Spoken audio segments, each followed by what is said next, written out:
Hi friends, let's pick up where we left off in Magic Tree House book number 14, Day of the Dragon King by Mary Pope Osborne. Chapter 7, The Burning of the Books. The Dragon King watched as the bonfire as it blazed up toward the sky. Around the fire the air was thick and wavy. Bamboo books were stacked beside the fire waiting to be burned. Hurry, said the scholar. They jumped down from the cart and joined the crowd by the bonfire.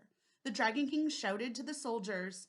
They began throwing the books into the fire. The bamboo cracked as it burned. Stop, cried Annie. Jack grabbed her. Quiet, he said. Annie pulled away. Stop, she shouted again. But her voice was lost in the noise of the roaring fire. There's your story, said the scholar. He pointed to a bamboo book that had fallen off of a waiting stack. I'll get it, said Annie. She dashed over to the book. Annie, cried Jack. But she had already snatched up the bundle of bamboo strips and was charging back to them. Got it, quick, put it in your sack, she said.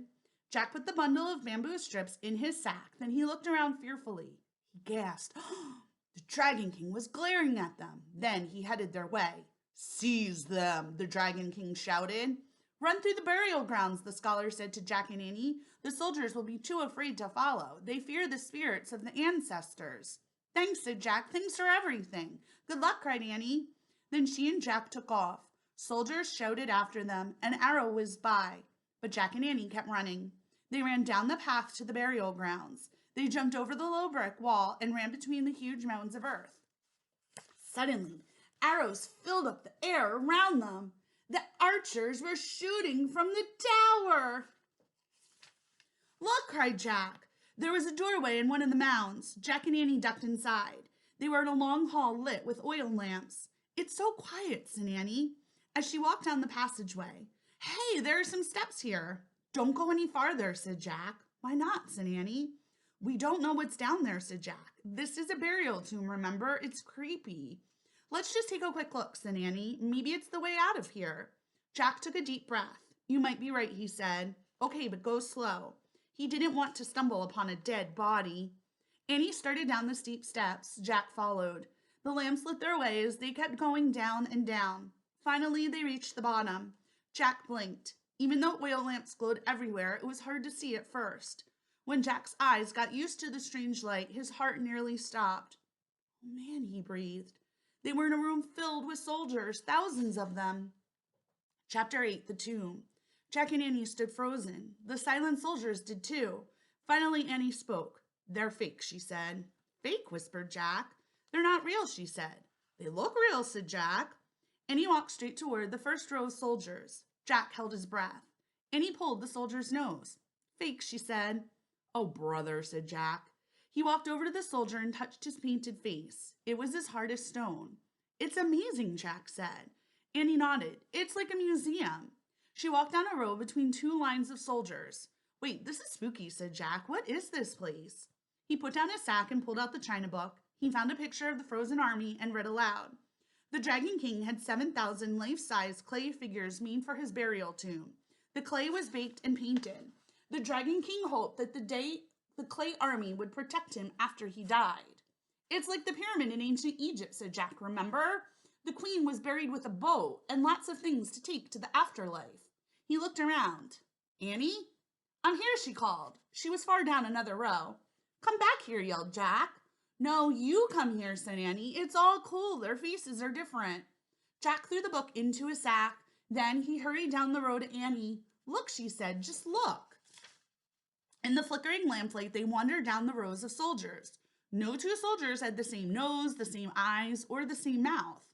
Oh man, no wonder how many people had to work on this tomb, said Jack. They really did a good job, said Annie. Yeah, said Jack. There were kneeling archers and foot soldiers dressed in red and black armor. There were real bronze swords, daggers, axes, spears, bows, and arrows.